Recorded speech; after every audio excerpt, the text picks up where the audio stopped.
El fantasma de la base de taxis. Armando Castillo trabajaba para un sitio de taxis de un prestigiado hotel de la Ciudad de México. Un día a la semana tenía que velar, pues durante la madrugada, algunos clientes salían al aeropuerto o a otros puntos importantes. Por eso debía haber siempre un taxi disponible. Cuando él tuvo esta tenebrosa experiencia, llevaba ya algunos meses laborando en este lugar. Y hasta ese momento no le había ocurrido nada extraño. El que velaba se quedaba en un cuartito donde había una televisión pequeña y un catre. Ahí descansábamos hasta que saliera algún viaje. Esa noche transcurrió con normalidad. No había salidas programadas y como en el día había andado de aquí para allá, ya andaba algo cansado. Así que me recosté en el catre y me tapé con una cobija. Ya me estaba quedando dormido y sentí que algo se me sentó en las piernas. Me fijé bien y no vi nada, pero no me espanté porque pensé que era por mi cansancio. Apagué la televisión e intenté dormir un rato. Este sería apenas el primer aviso, ya que minutos después se repetiría la acción pero con mayor fuerza. Armando no se imaginó lo que estaba por suceder, pues nadie le había advertido lo que ahí pasaba durante la madrugada. De ratito sentí de nuevo que algo se me había sentado en las piernas y que se fue recorriendo hasta las rodillas. Cuando sentí eso me encogí y estiré mis pies con mucha fuerza. Escuché cómo rebotó en la pared y enseguida encendí la luz para ver qué era. Y no había nadie. Y eso que el cuarto era pequeño. Me puse a rezar. Encendí la televisión y ya no pasó nada. Lo que vivió Armando ya le había sucedido a otros de sus compañeros, pero algunos no lo contaban por temor al ridículo. Nadie sabía de quién podría tratarse, si es que alguien había fallecido en este pequeño cuarto o qué es lo que habían hecho en él para que esto se manifestara. Para evitar que se repitiera el fenómeno, Armando y las personas que se quedaban a velar prendían la televisión o dejaban el foco encendido. Preferían dormir con luz que sentir cómo el ente se le subía. Armando estuvo solo unos meses en este sitio de taxis, pues después fue movido a otro hotel donde se enteró de un hecho aún más escalofriante, pues inclusive existía un video de la aparición de un fantasma. Fantasma captado por una cámara de seguridad. El señor Barrera era el encargado de la base a donde fue movido Armando. La relación que tenían con él no era buena, pues Barrera era un hombre abusivo. Les pedía cooperación semanal a sus trabajadores, y esta era cada vez más elevada. Les inventaba cualquier pretexto para que aportaran más de la cuota establecida. Y por si esto fuera poco, Barrera tenía sus consentidos. A estos les daba los mejores viajes, y a los demás, algunos por ahí cerca que cobraban barato. Pero las acciones arbitrarias de Barrera llegaron a su fin con su muerte. Él estaba de vacaciones en el puerto de Acapulco, Guerrero. Se estaba dando la gran vida y quiso nadar en el mar, pero al ser inexperto, lo arrastró una ola y falleció ahogado. Pocos lamentaron su deceso cuando se enteraron, solo aquellos que habían sacado provecho de tener un parentesco o amistad con él. Lo sobrenatural vino después, cuando los guardias de seguridad del hotel afirmaron haberlo visto a través de las cámaras de vigilancia. Para ellos no había la menor duda, pues lo conocían muy bien. Incluso el video se lo mostraron a uno de sus familiares y este dijo que se trataba de Barrera. Le oficiaron misas para que su alma descansara en paz, pues fueron varias veces las que se hizo presente en este lugar.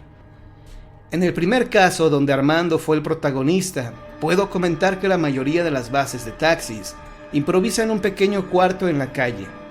Por desgracia, es precisamente ahí donde se registran accidentes fatales o muertes a manos de criminales. Por eso es común observar cruces indicando el lugar donde, como dicen los sacerdotes, la persona entregó su alma al Señor. Pero no siempre se coloca una cruz donde la persona falleció, tal vez porque el difunto no tenía familiares o estos no lo creyeron conveniente.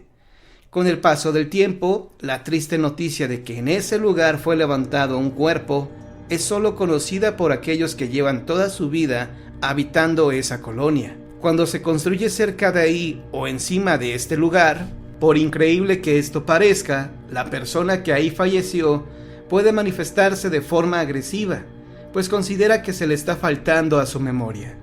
Esta podría ser una explicación para el caso de Armando. La otra, y no se descarta, es que alguno de sus compañeros haya realizado una invocación, pero es difícil de saberlo. Sobre el caso del señor Barrera, del cual también nos informó Armando, es bien sabido que algunas personas, sin importar que hayan fallecido de una forma trágica o natural, se pueden manifestar en el lugar donde trabajaron por años, ya que fue el lugar donde pasaron la mayor parte de su tiempo. Lo interesante de este caso es que existió un video de seguridad donde quedó registrado el espectro del señor Barrera. Desafortunadamente, este material fue borrado por el miedo que les provocó a los guardias del hotel.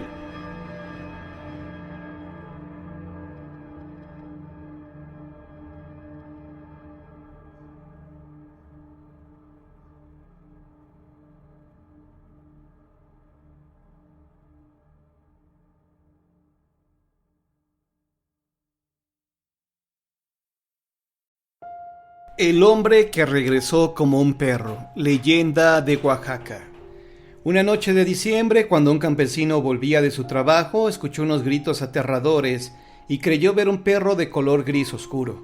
Cuando llegó a la cantina, platicó lo acontecido a cuantos amigos estuvieran presentes, ya que ese no era un color habitual en un perro de la región. Todos creyeron darle la mejor explicación argumentando que se trataba de un coyote, solo que quizá de un color poco común, pero al fin y al cabo un coyote. Un hombre que se encontraba en un rincón dijo haber visto también al supuesto coyote, solo que él se le había aparecido exactamente un mes atrás. Relató que el perro se le había aparecido cuando éste se encontraba solo, por lo que al darse cuenta corrió a esconderse para protegerse del animal, temiendo que el perro estuviera rabioso. En su loca carrera no se dio cuenta para dónde se fue el animal. Como no se concretó nada respecto a estas apariciones, las cosas se quedaron de esa manera. Pocos días después, el lunes y martes siguiente, para ser más exactos, fue visto nuevamente el animal haciendo exactamente lo mismo, acercarse a personas que transitaban solas por el lugar. Fue hasta el día sábado cuando el siniestro animal se le acercó nuevamente a uno de los campesinos, en donde al parecer el perro le habló pidiéndole que fuera hasta el corral donde tenía unas cuantas ovejas. El campesino estaba tan temeroso que no tuvo más remedio que hacerlo creyendo que se trataba de un nahual, humano que se convierte en animal. En cuanto llegaron al lugar indicado, no dudó en preguntarle: ¿qué es lo que desea? El animal respondió que era uno de los hombres más adinerados del pueblo, pero que no podía descansar porque hacía más de 5 años que había asesinado a un hombre y lo había enterrado en aquel camino justo al pie de un árbol. El campesino se mostró escéptico a pesar de que era verdad que el señor Jacinto había fallecido, pero nadie le aseguraba que fuera él. Fue entonces cuando el terrible animal le dijo: «Lo maté con un perro. Por eso me hacen aparecer como tal». Cuando el campesino aceptó lo que estaba sucediendo, le preguntó: «¿Y qué es lo que quiere de mí?». «Que vayas y desentierres los huesos de aquel hombre y les des cristiana sepultura para que yo pueda descansar», dijo el animal. El campesino, que estaba muy asustado, no pudo negarse a tal solicitud. Acto seguido acudió ante las autoridades a comentarles lo que le había ocurrido, pero por más que buscaron los restos, no los encontraron debido a que había demasiados árboles los que se encontraban en el camino. Tal vez disgustado por no haber accedido a su petición, esa misma noche el perro regresó, pero esta vez tomó al campesino de los pies y lo arrastró hasta el camino diciéndole: «Los restos se encuentran en ese árbol seco». El campesino esperó a que llegara el día e inmediatamente fue a buscar nuevamente a las autoridades, quienes descubrieron el arbusto y desenterraron los huesos del infortunado hombre para sepultarlos en el cementerio del pueblo como lo había pedido el siniestro animal. Esta historia era muy extraña para los habitantes de aquel lugar, quienes recordaban a don Jacinto como un buen hombre, pero ante tales pruebas ya nada les podía devolver aquella imagen que tenían de él. Desde entonces los habitantes de aquel lugar procuran llevar una vida lo más recta posible, pues tienen la creencia de que los espíritus intranquilos de los malvados vuelven como animales espectrales.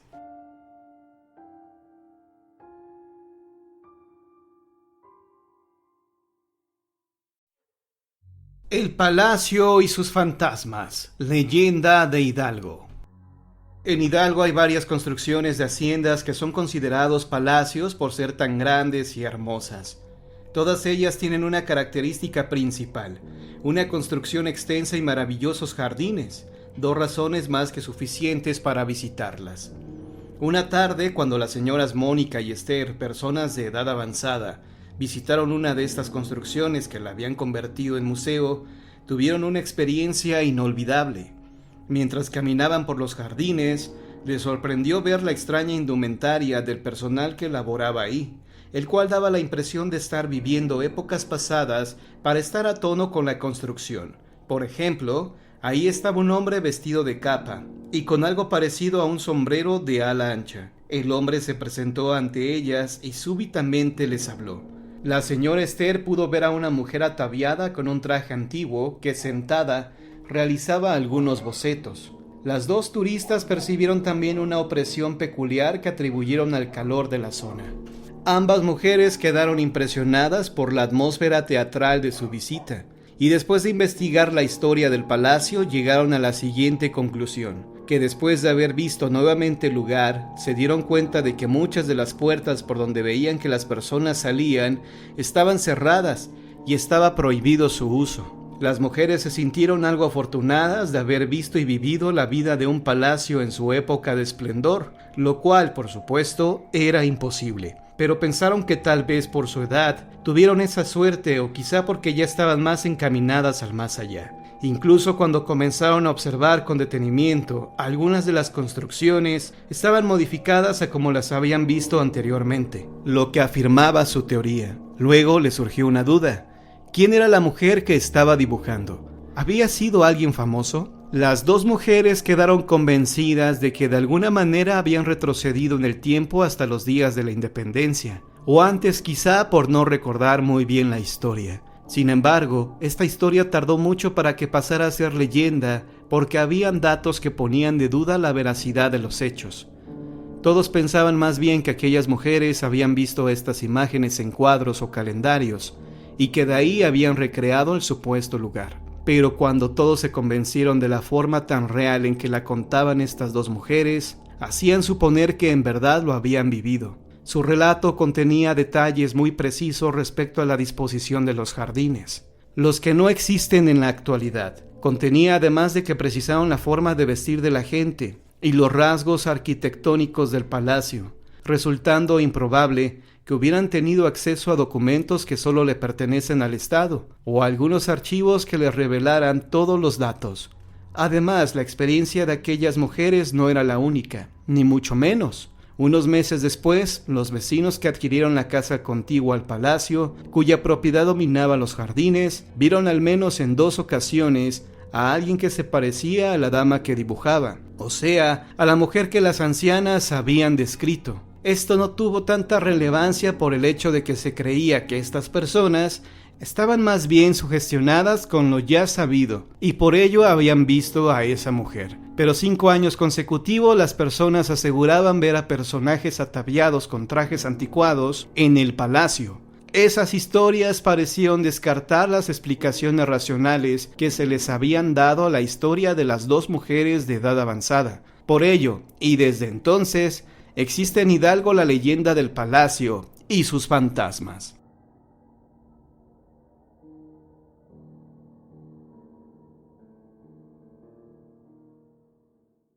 La bruja de la Huasteca, leyenda de Veracruz. Después de vivir la trágica epidemia de la viruela negra, donde fallecieron más de 20,000 personas, los habitantes del pueblo de Copaltiquetl se enfrentaron a uno de los hechos más paranormales de los que se tiene en historia.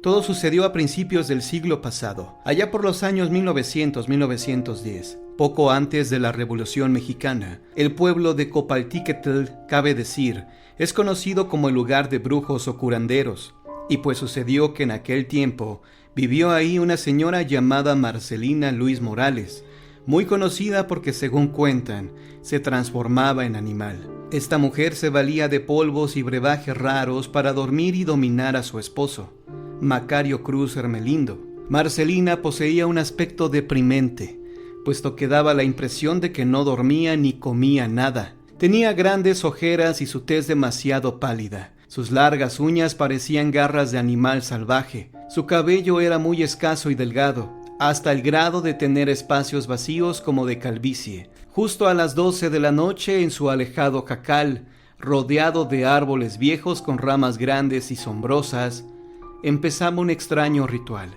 Rociaba aguardiente con la boca y ahumaba con copal todo el sitio. Hacía oraciones y rezos demoníacos, en forma extraña, que hasta le cambiaba la voz. Posteriormente hacía lumbre en el suelo y se ponía a brincar de un lado hacia otro, durante un buen rato, y en determinado tiempo de estar saltando esa hoguera, se sentaba frente a una lejía, recipiente hecho de lodo forrado de ceniza, para almacenar agua, y empezaba a untarse ceniza húmeda en las rodillas hasta que se desarticulaban sus extremidades, quedándose sin rodillas y pies. Su rostro se desfiguraba por completo, apareciéndole un hocico y colmillos punzantes, con las piernas y manos como ancas de rana. Entonces comenzaba a salir sangre espesa de su espalda.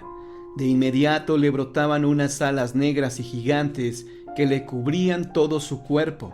Así, en silencio, bajo las sombras de la noche, pensaba qué hogar atacar. En cuestión de segundos empezaba a volar en busca de niños recién nacidos para chuparles la sangre hasta dejarlos vacíos.